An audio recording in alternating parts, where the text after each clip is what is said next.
ஆக என் அன்பு மகளே மகனே, இந்த நல்ல வேளையில் வேகமாக என்னோடு கூட கடந்த 16ஆம் தேதி செய்தியை நீங்கள் திருப்பிக் கொள்வீர்கள் என்று நான் நம்புகிறேன். ஒரு 3 மரத்தை நாம் பார்த்தோம். ஞாபகம் இருக்கா உங்களுக்கு? ஏதேனின் மரம், நோ ஏதேனின் மரம்னு சொல்லிட்டேன். நான் ரெண்டாவது உங்களுக்கு கேட்கல. ஏதேனின் மரம், குட். தோல்வியின் மரம், அதை நீங்கள் ஆன்சர் பண்ணணும். என்ன மரம்? தோல்வியின் மரம். சாதாரணமாக பேசுங்க, ரொம்ப இலக்கணமாக பேசாதீங்க. வீழ்ச்சியின் மரம் என்ன? தோல்வியின் மரம். அது சக்ஸஸ் பண்ண முடியல. எந்த மரத்தில்? சத்தம் இல்லை, கிடக்கன்னு எனக்கு பின்னாடி பேசிகிட்டே இருக்கணும். ரெண்டாவது ஒரு மரம், கல்வாரி மரம் வெற்றி பெற்றது. எத்தனை பேர் ஹல்லேலூயா சொல்ல முடியும்? கல்வாரியை பார்த்தவங்க எல்லாரும் கல்வாரி மரம் எனக்கு வெற்றி கொடுத்தது. மூன்றாவது ஒரு மரம் பார்த்தோம், பரதீசின் மரம். பரதீசின் மரம், அது எனக்கு பரிசை கொடுக்க போகிறது. ஹல்லேலூயா. தோல்வி, வெற்றி, பரிசு. முதலாவது மனிதன் தோற்று போனான், இரண்டாவது வெற்றி அடைந்தான், மூன்றாவது வெற்றி கோப்பைக்குள்ளாக போகிறான். ஹல்லேலூயா. கர்த்தருடைய நாமம் மகிமைப்படட்டும். இதனாலில் பரதீசின் மரத்தை பற்றி நாம் கொஞ்சம் தியானிக்கலாம்னு நினைக்கிறேன். திரும்ப 16ஆம் தேதியினுடைய செய்தியை இன்னும் கொஞ்சம் கலரி விட்டுட்டு போகலான்னு நினைக்கிறேன். வீழ்ச்சியின் மரம், மீட்பின் மரம் என்று பார்த்தோம். ஹலோ, இருக்கீங்களா இல்லையா? மீட்பின் மரம், சரியா?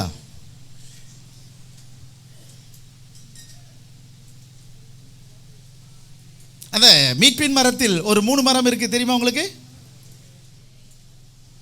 அதுதான் பேழையின் மரம். அந்த மரத்துக்கு பேர், ஒரு பேர் உண்டு, கொப்பேர் மரம். ஹலோ, கொப்பேர் மரம். தெலுங்குல என்னம்மா? கொப்ப தெய்வம். கொப்ப தெய்வமா என்னது? பெருசுக்கு என்னம்மா தெலுங்குல? கொப்பா. அதனால கொப்பேர். அது கூட தமிழில் டிரான்ஸ்லேட் பண்ண வேண்டியதாகுது உங்களுக்கு. ரெண்டாவது ஒரு மரம், ஆசரிப்பு கூடாரத்தில் இருந்த ஒரு மரம். அந்த மரம் பேர் என்னம்மா பாப்பா? சிசிசிசியா, சித்தி மரம். மூன்றாவது ஒரு மரம், சொட்டியாராலேஜில் நம்ம பார்க்குறோம், சொட்டியாராலேஜில் பார்க்குறோம், மீட்பின் மரத்தில் பார்க்குறோம். அந்த மரம் சிலுவையின் மரம். அது என்ன மரம் என்று நமக்கு தெரியல. அந்த மரம் நீங்களும் நானும் தான். என்ன சத்தமே இல்லை? என்னை சுமந்தார், இந்த மரத்தை, இந்த பாவியை இயேசு சுமந்தார். ஹல்லேலூயா. தூக்கி கடாசி போட்டுட்டு அங்கே இருந்து ஒரு புது துளிர் தோன்றினது. கர்த்தருடைய நாமம் மகிமைப்படட்டும். ஓகே, இதுதான் நம்ம லாஸ்ட் வீக்கெண்ட் நம்ம பார்த்தோம். கடைசியாக மூன்றாவது ஒரு விஷயத்தை பார்த்தோம். அந்த மீட்பின் மரத்தில் அவர் 3 ஜெயித்தார். மாம்சத்தின் இச்சை, கண்களின் இச்சை, ஜீவனத்தின் பெருமை. இது 3 அவர் ஜெயித்தார். இது 3 தான் அந்த மலையில கொண்டு போய் அவர் 40 நாள் உபவாசத்தை முடித்து அந்த 3 சோதனையும் அவர் ஜெயித்தார். கண்களின் இச்சையை ஜெயித்தார், மாம்சத்தின் இச்சையை ஜெயித்தார். நீ தேவனுடைய குமாரனாமே. அது யாரா உனக்கு சொன்னது? அப்பல போட சாத்தான் என்னார். ஜீவனத்தின் பெருமையை அவர் கடந்து போனார். ஹல்லேலூயா. 3 ஜெயித்ததினால் அவருக்கு பரிசு என்ன தெரியுமா? பிதாவின் வலது பரிசுத்தில் உட்கார்ந்தார். ஹல்லேலூயா. ஆக நிறைய செய்திகளை இந்த பரதீசின் மரத்தை பற்றி நீங்கள் கேள்விப்பட்டிருப்பீர்கள். அந்த பரதீசின் மரத்தை பற்றி நீங்கள் ஆதியாகமம் 2:9 படிக்கலாம். அந்த பரதீசின் மரம், பரதீசுக்கு போக ஏதேனுக்கு மறுபெயர் பாரடைஸ். அந்த பாரடைஸில் ஒரு மரம் வளர்வதை கர்த்தர் அங்கே காட்டுகிறார். வாசிப்பு 9வது வசனம். தேவனாகிய கர்த்தர் பார்வைக்கு அழகும். ரொம்ப கவனம். தேவனாகிய கர்த்தர் பார்வைக்கு அழகும் புசிப்புக்கு நலவுமான. அவர் படைக்கும் பொழுது மனுஷனுக்கு எவ்வளவு ஜாலியாக என்ஜாய் பண்றதுக்காக படைச்சிருக்காரு பாருங்களேன். ஆகவே என் அன்பு மக்களே, பார்வைக்கு இன்பமும் புசிப்புக்கு நலமுமான சகலவித மரங்களையும் தோட்டத்தின் நடுவிலே ஜீவ மரத்தையும், தோட்டத்தின் நடுவே ஜீவ விருட்சத்தையும், நன்மை தீமை அறியத்தக்க மரத்தையும். இரண்டாவது ஒரு மரத்தை, மூன்றாவது ஒரு மரம், நன்மை தீமை அறியத்தக்க மரத்தையும் பூமியிலிருந்து முளைக்க பண்ணினார். எல்லாம் பூமியிலிருந்து முளைத்தது. ஒரு 3 மரங்கள் இருக்கு. இயற்கையான ஒரு மரம், ஞானம் தரும் மரம், வாழ்வு தரும் மரம். சொல்லுங்க பாப்போம். 3 மரம் இருக்கு பூமியிலிருந்து. இயற்கையான மரம், செடி கொடிகள். ரெண்டாவது வாழ்வு தரும், அதாவது ஜீவனை தரும் மரம். நீங்களா இருக்கீங்கன்னு நினைக்கிறேன். இருக்கீங்களா? என்ன சத்தமே காணோம்? ஆமாம் இருக்கிறேன்னு சொல்லுங்கள். எதனா ஒன்று சொல்லுங்கள். தலையாட்டாதீங்க, நான் உங்களை பார்க்கல. மூன்றாவது ஒரு மரம் ஞானம் அருளும் மரம். நன்மை தீமை அருளும் மரம் என்றால் என்ன பொருள்? ஞானம் அருளும் மரம். ஞாபகம் வச்சுங்க, கவனிங்க. ஹலோ ஹலோ, என்ன பாருங்க, என்ன பாருங்க. ஞானம் அருளும் மரம். இந்த ஞானம் அருளும் மரம் தான் இன்றைக்கு பெருசாக தெரியுது உலகத்தில்.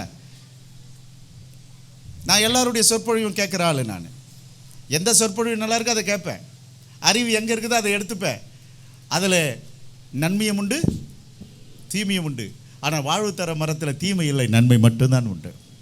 மூணுமே மரம் தான். மரம் சார்ந்த வாழ்க்கை மனித வாழ்க்கை, இயற்கை சார்ந்த வளம் நிறைந்த வாழ்க்கை மனித வாழ்க்கை. இன்றைக்கி மரமும் இல்லை, ஒன்றும் கிடையாது. ஃபுல்லாக சிமெண்ட்டை போட்டு பூசிட்டோம், மண்ணு கூட கிடையாது, வீட்டை சுற்றுறோம். எப்படி உனக்கு நீர் வளம் வரும்? கொஞ்சம் புழு பூச்சி இருக்கணும், வீட்டை சுற்றுறோம். அப்போ தான் உனக்கு நல்ல நீர்வளம் நல்லா இருக்கும், தண்ணி நல்லா இருக்கும். உங்கள் கிணத்துல தண்ணி நல்லா இருக்கணும்னா மண்புழு அண்டு கரையான் ரெண்டுமே இருக்கணும். அவங்க தான் ஃபில்டரை, மண்ணை சேர்த்து சேர்த்து சேர்த்து தண்ணீரை ஃபில்டர் பண்ணி உங்களுக்கு கிணத்துக்கு அனுப்புகிறவங்களும் யார் தான்? மண்புழுவும் கரையானம். இது கூட நான் சொல்ல வேண்டியதாக இருக்குது. இதெல்லாம் படிங்க. பூச்சியல்னு ஒரு சப்ஜெக்ட் இருக்குது பிஎஸ்சியில், படிங்க. ஆகவே மக்களே, இந்த நல்ல வேலையில் நான் உங்களுக்கு சொல்லுகிறேன், தேவனாகிய கர்த்தர் மகிமையானவர், மகத்துவமானவர். மனுஷனை இயற்கையோடு கூட சேர்ந்து படைக்கும் பொழுது இங்கே பாருங்களேன், மனிதனுக்கு முடிவில்லை. மனுஷனுக்கு என்ன இல்லை? முடிவு இல்லை. அதை மட்டும் ஞாபகம் வச்சுக்கோங்க. முடிவில்லா வாழ்க்கை இன்ன வரைக்கும் உண்டு. மனுஷன் செத்துறன்னு நினைக்காதீங்க, சாவில் தான் தொடக்கம். மனிதனுக்கு என்ன இல்லை? முடிவே கிடையாது, முடிவே இல்லை. நீங்கள் செத்தால முடிவு இல்லை, நரகத்துக்கு போனால் அங்கேயும் முடிவில்லை, அது தொடர்ந்து வேதனை. அப்போ மனித வாழ்வு எங்கிருந்து தொடங்குறதுனால் அது சர்வ வல்லவரிடத்திலிருந்து தொடங்கினபடியினால் சர்வ வல்லவருடைய வாழ்வு முடிவில்லாத வாழ்வு, மனித வாழ்வு முடிவில்லாத வாழ்வு. அதனால தான் நான் தாராளமாக சொல்லுது, அழாத. புருஷன் மரிச்சிட்டான் அழாத, பிள்ளைங்க மரிச்சிட்டாங்க அழாதீங்க, கவலைப்படலாம், விட்டுடுங்க. ஏனால் அவர்கள் முடிவில்லாத வாழ்க்கைக்கு இல்லாதான் இருக்கிறாங்க. கர்த்தருக்கு ஸ்தோத்திரம். ஹலோ, என்னை நிமிர்ந்து பாருங்கள் ப்ளீஸ், என்னை நிமிர்ந்து பாருங்கள், எல்லாரும் என்னை நிமிர்ந்து பாருங்கள். ஆகவே இந்த முடிவில்லாத வாழ்வுக்கு ஒரு வாழ்வு தரும் மரத்தை இறைவன் உருவாக்கினார். அந்த மரத்துக்கு பேர் தான் நம்ம இப்படி பிரிக்கிறோம், பரதீசின் மரம். என்ன மரம்?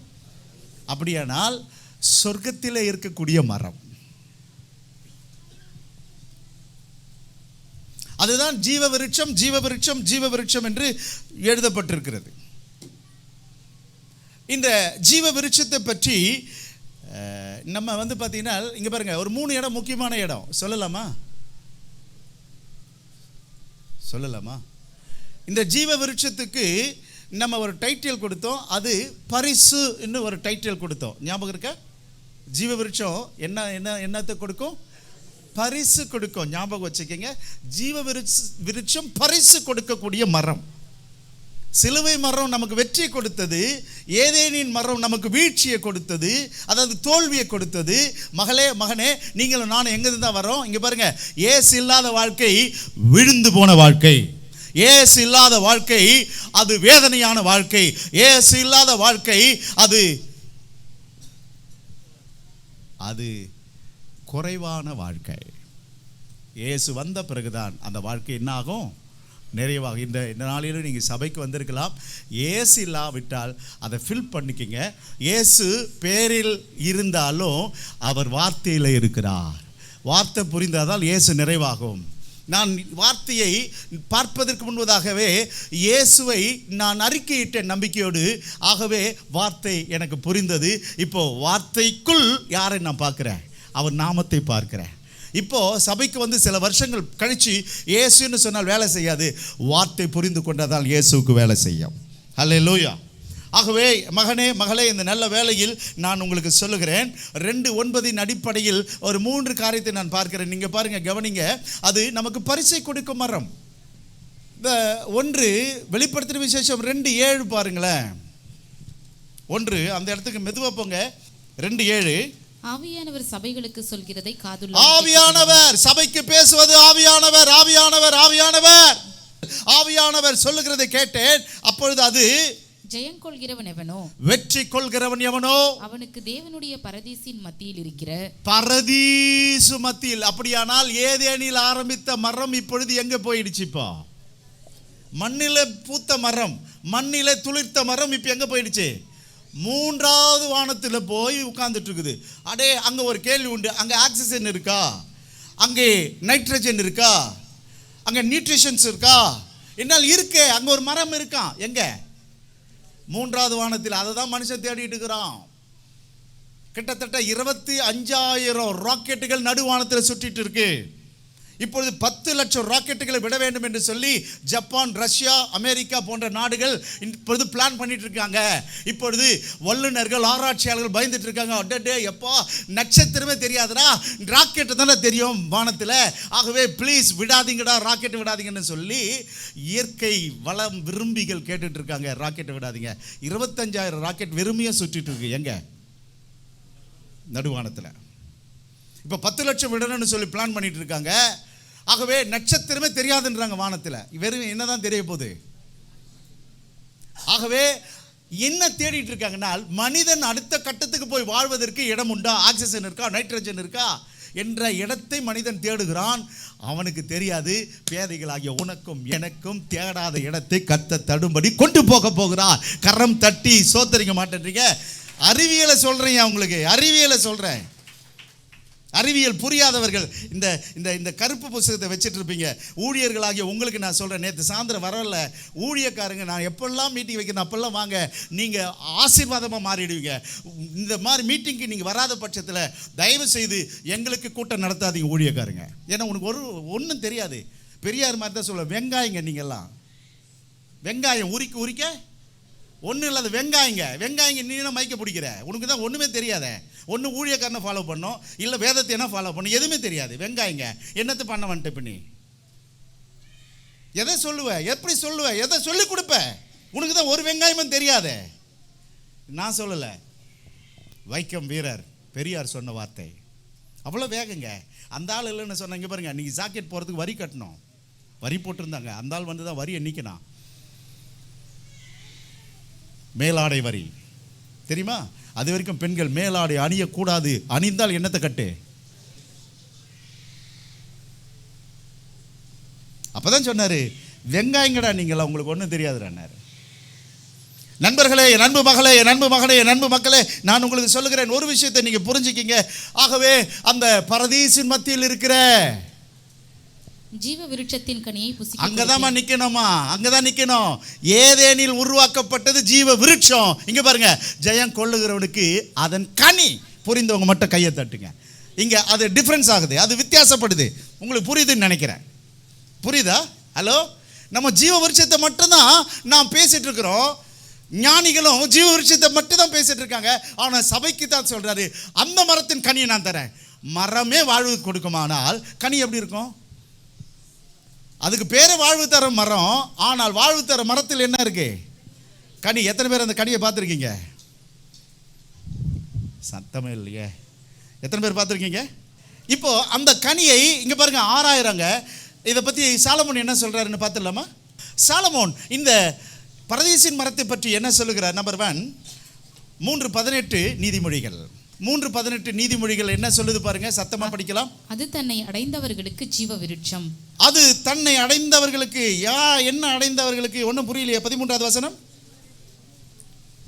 ஞானத்தை கண்டடைகிற மனுஷன். ஞானத்தை கண்டடைகிற மனுஷன். அதனால தான் சொன்னேன், இந்த நன்மை தீமை அறியத்தக்க மரம் ஞானம். இப்போது ஞானத்தை பற்றி பேசுகிறார். ஞானத்தை கண்டடையத்தக்க சமயத்தில் கண்டடைகிற மனுஷன் பாக்கியவான்.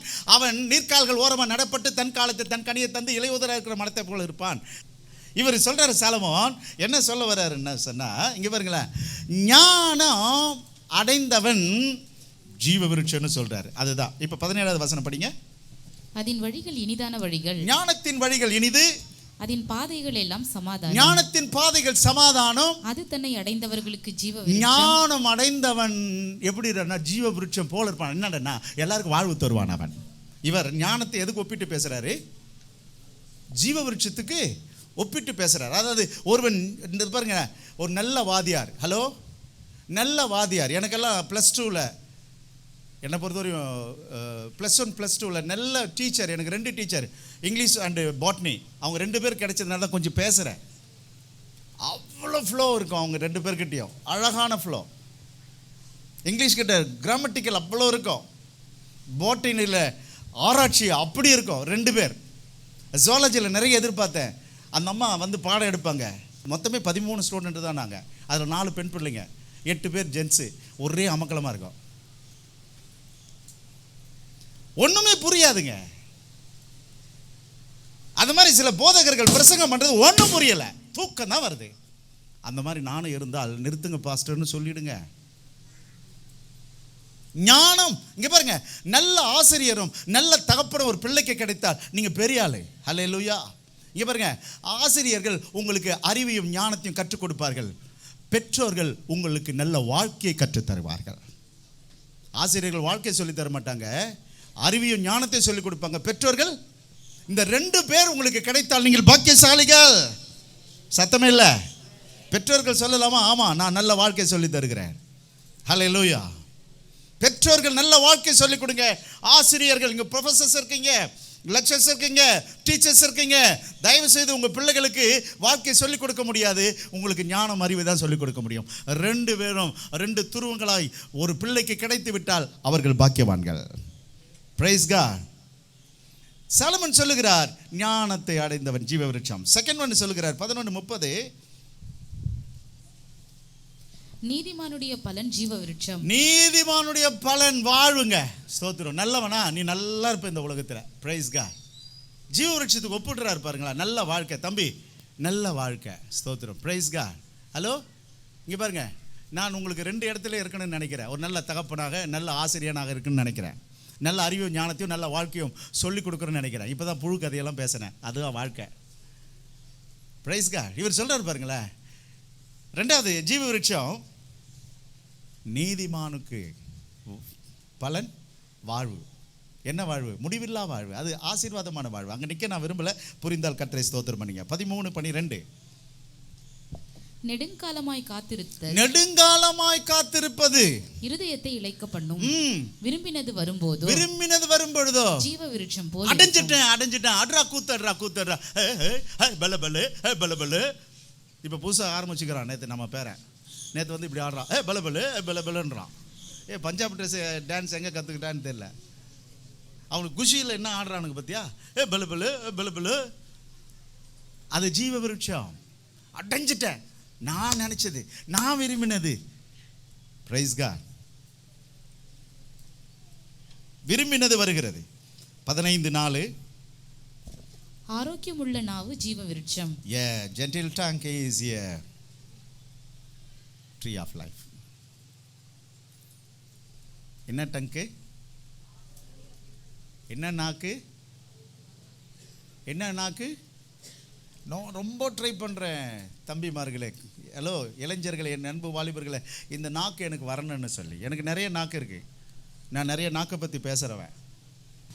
இந்த நாக்கு எப்படி இருக்குன்னு ரொம்ப ட்ரை பண்ணுறேன். ஆனால் சில நேரங்களில் என்ன பண்ணிடுறாங்கன்னா, நாக்கு ஆக்கிடுறாங்க, நெருப்பு, பட்டயம், சர்பம்.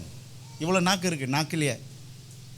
நாக்கில் தாங்க வாழ்வும் சாவும் 2மே இருக்குங்க. பிள்ளைகள் சாவதும் எதனால்தான்? நாக்கினால் தான். வாழ்வும் சாபமும் எதில் இருக்குது? நாக்கு. ஆனால் இந்த நாக்கு என்ன நாக்கு? வாழ்வு தரும் நாக்கு. A gentle tongue is a tree of life. வாழ்வு தரும் நாக்கு. பெற்றோர்களே, உங்கள் பிள்ளைகளை வாழ வைக்கும்படி அந்த நாக்கை பயன்படுத்துன்னு சொல்ல வராரு. ஆனால் சில நேரங்களில் நம்ம பிள்ளைங்க நம்ம கையாளி வாயாளி என்ன ஆயிடுறாங்க? சாபத்தை வாங்கிக்கிறீங்க. வாங்காதீங்க. ஸ்தோத்திரம். கையெழுத்து கும்பிடுங்க. ஐயோ தப்பாக பேசாதீங்க ப்ளீஸ்மா, தயவுசெய்து சொல்கிறேன். ஹலோ இளைஞர்களே, உங்களை பார்த்து தான் சொல்கிறேன். வாலிபர்களே, என் அன்பு தாய்மாரே, உங்கள் பிள்ளைகளை சபிக்காதிருங்கள் என்று சொல்ல மாட்டேன். பிள்ளைகளே, பெற்றோர்கள் சாப விடும்படி நடந்து கொள்ளாதீர்கள். சும்மா சாப விட மாட்டாங்க, அவர்கள் தாங்க முடியல உங்களுடைய நடக்கை. ஆகவே அவர்கள் என்ன பண்ணுறாங்க? உங்களை வார்த்தையினாலே அவர்கள் பீறுகிறார்கள். எங்களுக்கு வசனம் தெரியும். ஆரோக்கியமுள்ள நாவு ஜீவ விருட்சம். சரி, அதனால் இந்த நாக்கை நாங்கள் நல்ல முறையில் பயன்படுத்த பிள்ளைகள் எங்களுக்கு கொஞ்சம் ஒத்துழைப்பு கொடுங்க. பொய் நாக்கு, முரட்டு நாக்கு, நாக்கால் வெட்டுற நாக்கு, கத்தி நாக்கு, நிறைய நாக்கு இருக்குது. எல்லாம் நீதிமொழிகளில் தான் இருக்குது. ஃபாலோ பண்ணுங்கள். இந்த ஜீவ விருட்சம் ஏதேனில் இருந்தது. இந்த ஏதேனில் இருந்த ஜீவ விருட்சத்தை ஞானத்தினால் அறிவினால் பார்த்தார்கள் சாலமோன். இப்பொழுது நாம் வெளிப்படுத்தின விசேஷத்துக்கு போகும் பொழுது அந்த ஜீவ விருட்சத்திலிருந்து எதை பார்க்குறோம்? கனியை பார்க்குறோம். ஓகே, அந்த பாட்டுக்கு நம்ம போயிட்டோம். இப்போ என்னோடு கூட வாங்க. அந்த கனி என்ன என்பதை நாம் இப்போ பார்க்கலாம். அந்த கனி இங்கே பாருங்களேன், அந்த கனின்னு சொன்னால சக்ஸஸ். இங்கே பாருங்கள், உங்களுக்கு தெரியாதுங்க, பலாமழம், மாம்பழம், வாழைப்பழம், இதெல்லாம் நம்ம ஊரில் பழுக்கிற பழமெல்லாம் வாழைப்பழமெல்லாம் இல்லை. நாகர்கோவில் பக்கம் போங்களேன், எண்ணில் பாதி எண்ணில் முக்கால் பகுதி கூட இருக்குது. இந்த செவ்வாழை, இந்த நேந்திரம், என்ன அவ்வளோ உயரம், அப்படியே மரம் மாதிரி வாழைத்தாறு தொங்குதுங்க. அதெல்லாம் பார்க்கும்போது எப்படி இருக்குன்னா கொள்ள ஆசையாக இருக்குது. ஆனால் அந்த கனி தப்பிக்கிறதுக்கு அது என்ன பண்ணும் தெரியுமா? தன்னுடைய வாழை மரத்தின் இலை என்ன பண்ணும்? அதுக்கு நேராக தொங்க விட்டுருக்கு. ஏன்னா என் கனியை காப்பாற்றி கொள்ள வேண்டாம். போய் பாருங்க வாழை மரத்தை. மகனே, இந்த நல்ல வேளையில் அந்த கனி ஜெயிச்சு வருது. ஆடு மாடு மனுஷ கண்ணு கல் எல்லாத்தையும் ஜெயிச்சு தான் உங்ககிட்ட மாம்பழம், பலாப்பழம், வாழைப்பழமெல்லாம் வருது. கர்த்தருக்கு ஸ்தோத்திரம்.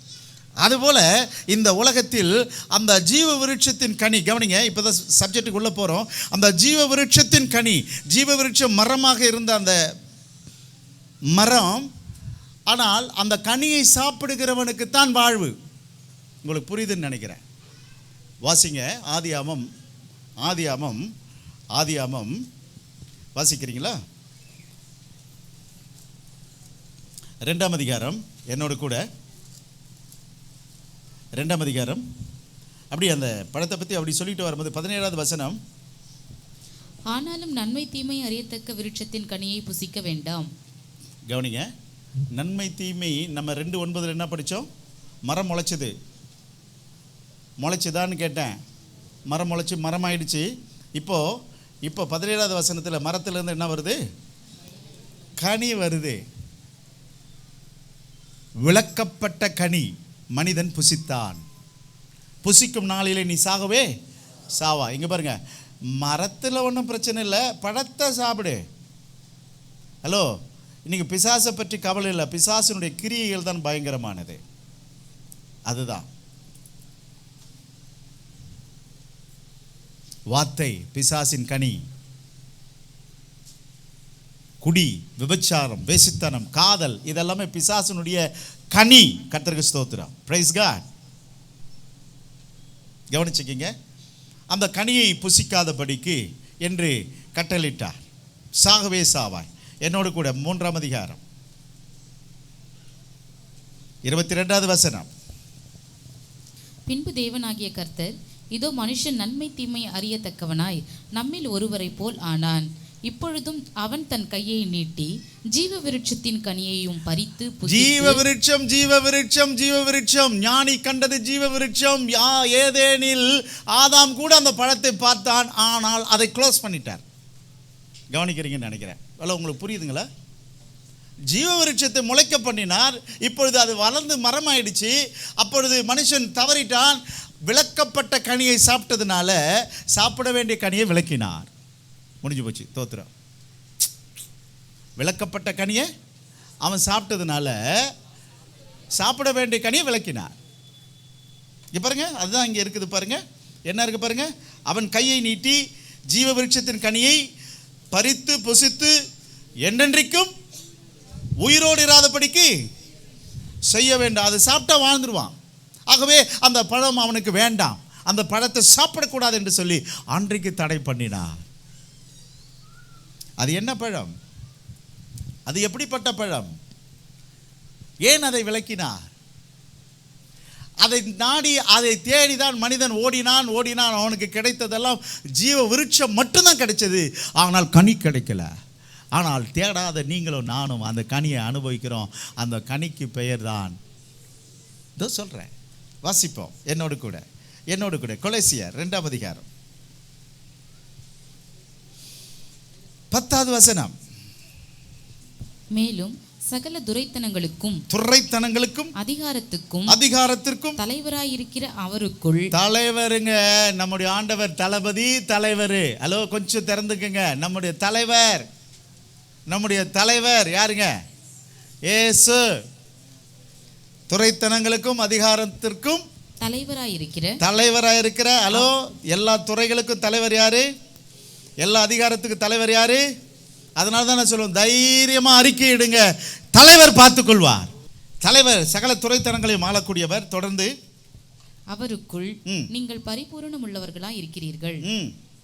அல்லாமலும் நீங்கள் கிறிஸ்துவை பற்றும் விருத்த சேதனத்தினாலே மாம்சத்துக்குரிய பாவ சரீரத்தை களைந்து விட்டதினால் கையால் செய்யப்படாத விருத்த சேதனத்தை அவருக்குள் பெற்றீர்கள். ஞான ஸ்நானத்தினாலே அவரோடு கூட அடக்கம் பண்ணப்பட்டவர்களாகவும் அதிலே அவரை மரித்தொழுந்து எழுப்பின தேவனுடைய செயலின் மேலுள்ள விசுவாசத்தினாலே அவரோடு கூட எழுந்தவர்களாகவும் இருக்கிறீர்கள்.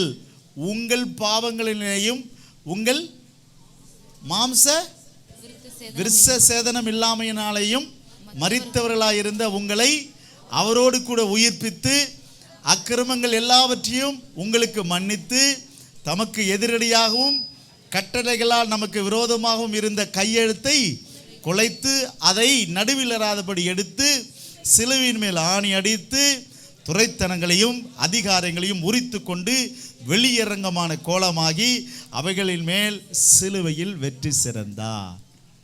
இது என்ன கனி? இதய கனி. இது என்ன கனி? வெற்றி கனி. ஹல்லேலூயா.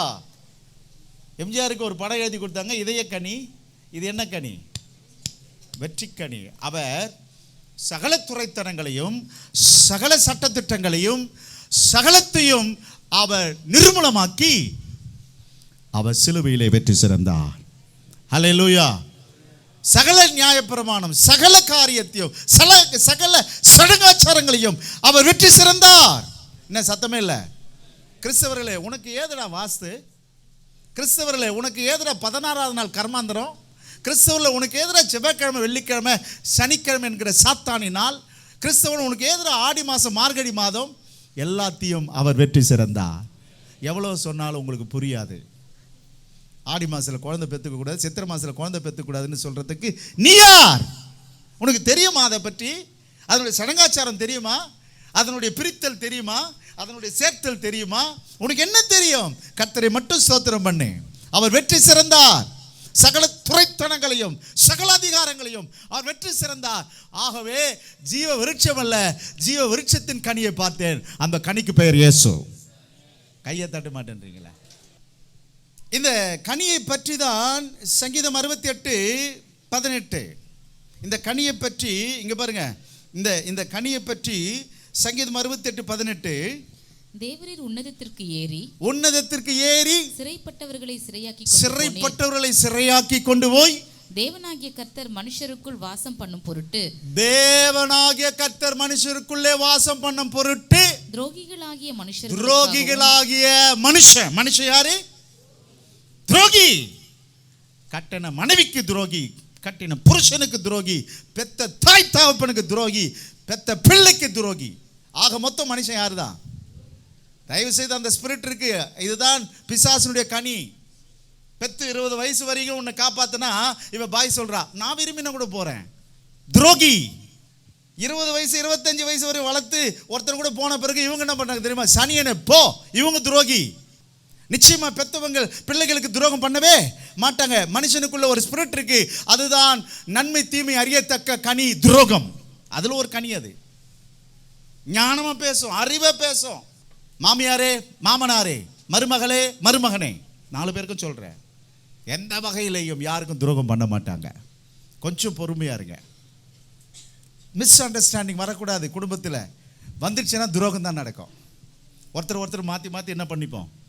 பேசிப்போம். பகை வரும்பொழுது அங்கே என்ன வருது? நான் ஏன் செய்யணும் உனக்கு என்ன நான் செய்யணும்? என்ன வருது அங்கே? பேச்சு, துரோகதரமான பேச்சு. Praise God. உங்களுக்கு புரியுதுன்னு நினைக்கிறேன். இந்த இடம், இந்த துரோகிகளுக்காக இந்த கனி என்ன பண்ணிச்சாம்? படிங்க. துரோகிகளாகிய மனுஷர்களுக்காகவும் வரங்களை பெற்றுக்கொண்டேன். இவர்களுக்காகவே வரம் பெற்றார். நான் கனியா போறேன். உங்களுக்கு புரியுதுன்னு நினைக்கிறேன். ஹல்லேலூயா. இந்த துரோகிகளுக்காக இந்த ஜீவ விருட்சத்திலிருந்து வந்த கனி, பரலோகத்திலிருந்து வந்த கனி, பரதேசிலிருந்து வந்த கனி, மனுஷர்களுக்கு வரங்களை பெற்றுக்கொண்டது இந்த துரோகிகளுக்காக. அந்த கனிக்காக நான் கர்த்தரை ஸ்தோத்திரிக்கிறேன். ஹல்லேலூயா. அது இதய கனி, அது வெற்றி கனி, அதுதான் நம் தலைவர் இயேசு கிறிஸ்துவின் கனி. ஆகவே என் அன்பு மகளே, என் அன்பு மகனே, இதை பற்றி ஆண்டவராகிய இயேசு கிறிஸ்து இப்படி சொல்லுகிறார். என்ன சொல்லுகிறார்? யோவான் எழுதின சுவிசேஷ புஸ்தகம் 5ஆம் அதிகாரம் 24வது வசனம். என் வசனத்தை கேட்டு என்னை அனுப்பினவரை விசுவாசிக்கிறவனுக்கு நித்திய ஜீவன். விசுவாசிக்கிறவனுக்கு என்ன உண்டு? நித்திய ஜீவன் உண்டு. 6ஆம் அதிகாரம் 54வது வசனம். என் மாம்சத்தை புசித்து என் இரத்தத்தை பானம் பண்ணுகிறவனுக்கு. என் மாம்சத்தை புசித்து. நேற்றுக்கு ஒரு தம்பி ஒரு கேள்வி கேட்டாருங்க. ஹலோ, பலி மொத்தம் எத்தனை வகைப்பட்ட ஸ்டூடெண்ட்ஸ் சொல்லுங்க. எத்தனை வகையான பலிகள் இருக்கு? 5, 8, 6, 7. என்ன சத்தமே இல்லை? அப்படின்னா நாங்கள் ஆன்லைனில் போட்டுடலாமா? 5 வகையான பலிகளில் 3 வகையான பலி இரத்த பலி, 2 வகையான பலி அது போஜன பலி அண்டு பான பலி. சரியா? இதுல ரத்தம் கிடையாது. 3 பலிகளில் ரத்தம் உண்டு, 2 பலிகளிலே ரத்தம் இல்லை. போஜன பலியில ரத்தம் இல்லை, பான பலியில ரத்தம் இல்லை. சில கண்ணை பாரு, அப்படி மேலே செத்த கண்ணு மாதிரி ஆகிப்போச்சு. இப்போவே என்னன்னா பலியை பற்றி பேசணும் ஒன்றும் புரியல. உனக்கு பேர் கிறிஸ்டினா? எவன்டா சொன்னது உனக்கு கிறிஸ்தவன்னு? ஏன்னா உனக்கு கிறிஸ்துவமே தெரியலையே, கிறிஸ்து பற்றியே தெரியலையே. கொஞ்ச நேரத்துக்கு முன்னாடி ஜீவ விருட்சத்தை பற்றி கேட்டால் மேலங்கிடம் பார்க்குறான், தெரியல. ஆனால் உனக்கு பேர் கிறிஸ்தவன் இல்லை. நீ கிறிஸ்டோபர்னு பேர் வச்சா கிறிஸ்டினா? நீ சாம்சன் பேர் வச்ச கிறிஸ்டினா? நீ இம்மானுவேல்னு பேர் வச்ச கிறிஸ்டினா? வேதம் தெரியுமா?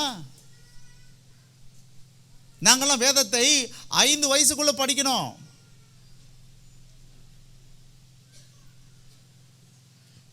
ஆனால் இன்றைக்கு 5 வருஷமானாலும் வேதம் தெரியலையே. தம்பி, அந்த 2 பலி இயேசு கிறிஸ்து உனக்காக எனக்காக அவர் தன் மாம்சத்தை கொடுத்து போஜன பலியாக மாறி போனார், தம் இரத்தத்தை கொடுத்து பான பலியாக மாறி போனார். ஹல்லேலூயா. இப்பொழுது திருவிருந்து இங்க பாருங்க, வாசிக்கிறாங்க, கவனிங்க. 6:54 படிங்க. என் மாம்சத்தை புசித்து என் இரத்தத்தை பானம் பண்ணுகிறவனுக்கு நித்திய ஜீவன் உண்டு. ஹலோ, கவனிச்சிங்களா?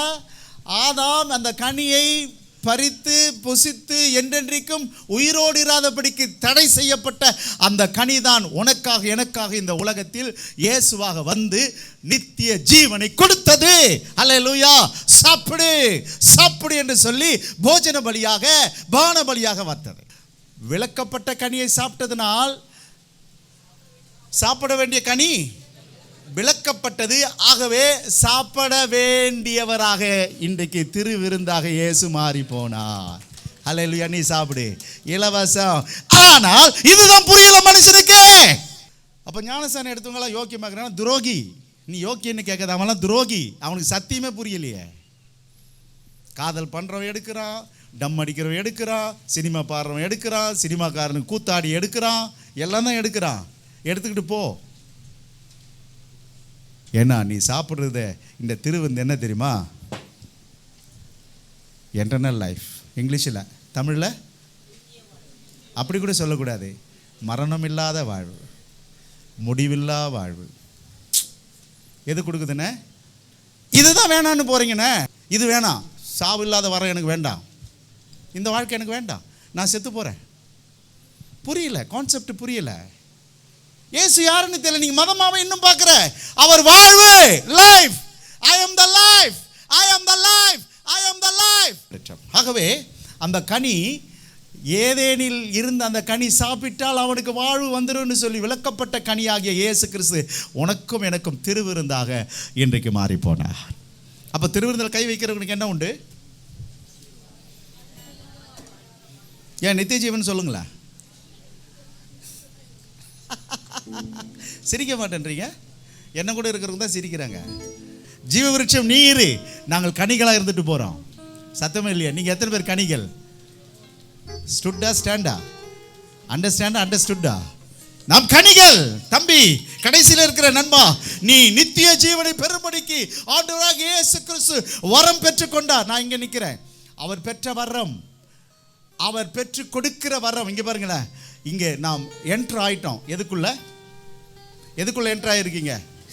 வாங்க வாங்கல வாங்க. உள்ளே போன பிறகு அந்த நித்திய ஜீவன் எப்படி இருக்க போகுது என்று பார்க்க போகிறோம். எப்போ? 22:2 வெளிப்படுத்தின விசேஷம். நகரத்தின் வீதியின் மத்தியில் நதியின் இரு கரையிலும் 12 விதமான கனிகளை தரும் ஜீவ விருட்சம் இருந்தது. 12 விதமான ஜீவ விருட்சங்களை கொடுக்கும் 12 விதமான கனிகளை தரும் ஜீவ விருட்சம் இருந்தது. எங்கே? நித்திய நாட்டில். ஹல்லேலூயா. நித்திய நாட்டில். Praise God. என்ன சத்தமே காணுமே? நான் இருக்கீங்களா இல்லையா? என்னங்க பாச இறங்குங்கன்றீங்க, திரும்ப ஏற்றுறீங்க, திரும்ப இறங்குங்கன்ற ஏற்றுறீங்க. என்ன பண்ணுற? இறக்கிறதுக்கு மனசே இல்லை.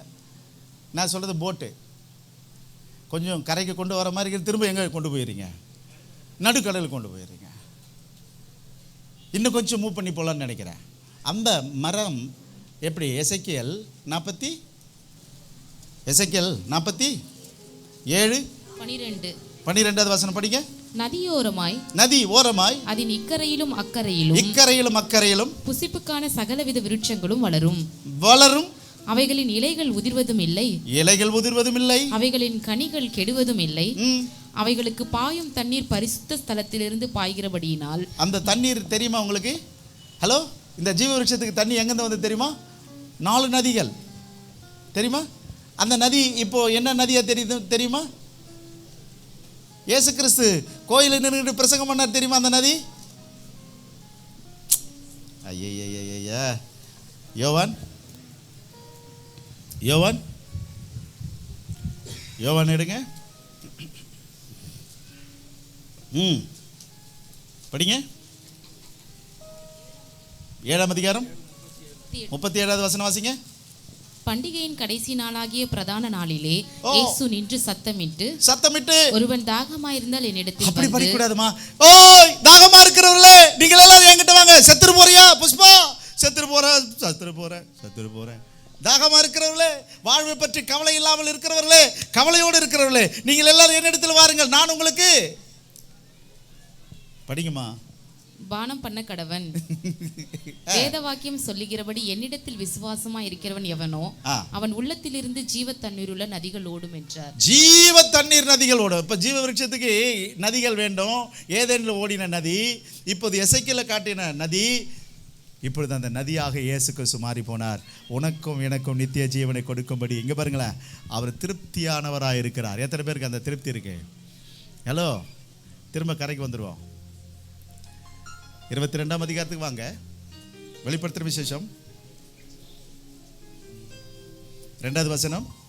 நகரத்து வீதியின் மத்தியிலும் நதியின் இரு கரையிலும் 12 விதமான கனிகளை தரும் ஜீவ விருட்சம் இருந்தது. கனிகளை தரும் ஜீவ விருட்சம். அங்கே வெறும் ஜீவ விருட்சம் இல்ல தம்பி, கனிகளை கொடுக்கிற. இங்க பாருங்க, வெறும் மெம்பர்ஷிப் மட்டும் பரலோகத்துக்கு போயிட முடியாதுங்க. பரலோகம் போயிடுவீங்க. ஆனால் நித்திய வாழ்வின் அனுபவத்தை அனுபவிக்க, அந்த நித்திய வாழ்வின் நாட்டை அனுபவிக்க நீங்கள் கனி கொடுக்கிறவர்களாக இருக்க வேண்டும். ஹலோ, அதில் 9 கனிகள் உண்டு தெரியுமா உங்களுக்கு? அன்பு, சந்தோஷம், சமாதானம், நீடிய பொறுமை, தயவு, நற்குணம், சாந்தம். 8 தான் வருது. விசுவாசம், இச்சை அடக்கம். கேட். அந்த விசுவாசம் கூட சாதாரண விசுவாசம். நன்றி அறிதல், ஆவியின் கனிகள் 9. இது ஜீவ விருட்சத்தில் இருக்கக்கூடிய நம்முடைய கனிகள். இயேசு கிறிஸ்து கிட்ட இருக்கிறது எல்லாமே அவர்கிட்ட இருக்கு. அவர் தான் நித்திய ஜீவன். அப்போ இந்த நித்திய ஜீவனுக்குள்ளே போகிறதுக்கு இதுக்கு ப்ராக்டிஸ் பண்ணுங்க. எனக்கு இன்னும் கொஞ்சம் என்ன வேணும்? அன்பு வேணும்னா வேற அன்பு வச்சிட போற. அன்பு, இரக்கம், தயவு, சாந்தம். வெளிப்படுத்தின விசேஷம் 22:2 என்ன நிற்குதுங்க? படிங்க படிங்க படிங்க ஒரு முறை. நகரத்து வீதியின் மத்தியிலும் நதியின் இரு கரையிலும் 12 விதமான கனிகளை தரும் ஜீவ விருட்சம் இருந்தது. 12 கனிகளை தரும் ஜீவ விருட்சம் இருந்தது. கர்த்தருக்கு ஸ்தோத்திரம். அப்படியானால் இது ஒன்று கொடுக்க போகிறது. என்ன கொடுக்க போகிறது என்று சொன்னால் வெற்றி வாழ்க்கை. இங்க பாருங்க, நித்திய ஜீவனுக்குள்ள போயிட்டால் வெற்றிங்க. அப்ப பரதேசியின் மரம் என்ன உண்டு பண்ணுகிறது? வெற்றி. அது என்ன வெற்றி தெரியுமா? நித்திய ஜீவன். ஸ்தோத்திரம். Success. Hello, Olympic, football, cricket. அடுத்த வருஷம் அவங்க வரும்பொழுது இந்த வருஷம் கப்பு வாங்குறங்க, அடுத்த வருஷம் வாங்க முடியல. ஆனால் உனக்கும் எனக்கும் ஓடி வெற்றி பெற்று கொடுத்த அந்த வெற்றி கனியை தட்டி பறிக்க பிசாசான உங்கள் பின்னாடியே ஸ்மெல் பண்ணிக்கிட்டே வரான். அவனை விரட்டுவதற்கு எச்சரிக்கையாயிருங்கள். அதனால தான் அந்த 3 ஜெபம் உங்களுக்கு பலனுள்ள ஜெபம். என்ன ஜெபம்? சோதனைக்கு உட்பட பண்ணாமல் எங்களை பாவத்திற்கு உட்பட பண்ணுகிற பிசாசின் கையிலிருந்து எங்களை காப்பாற்றும். ப்ளீஸ். பின்னாடியே ஸ்மெல் பண்ணிக்கிட்டு வருதுங்க. உங்கள் ஆசீர்வாதத்தை தடை செய்ய, உங்கள் பரிசுத்தத்தை தடை செய்ய, உங்கள் உயர்வை தடை செய்ய. ப்ளீஸ், அதில் ரொம்ப கவனமாக இருங்க. ஓகே, என்னோடு கூட நீங்கள் அந்த நித்திய நாட்டுக்கு போய், ஹலோ, நீங்கள்லாம் ஜீவ விருட்சம்னு நினைக்கிறேன், கனி கொடுக்கிற மக்கள் என்று நினைக்கிறேன். அந்த நித்திய நாடு எப்படி இருக்கும் என்று வருகிற நாட்களில் சிந்திப்போம். பரிசுத்த ஆவியானவர் உங்களோடு கூட பேசட்டும்.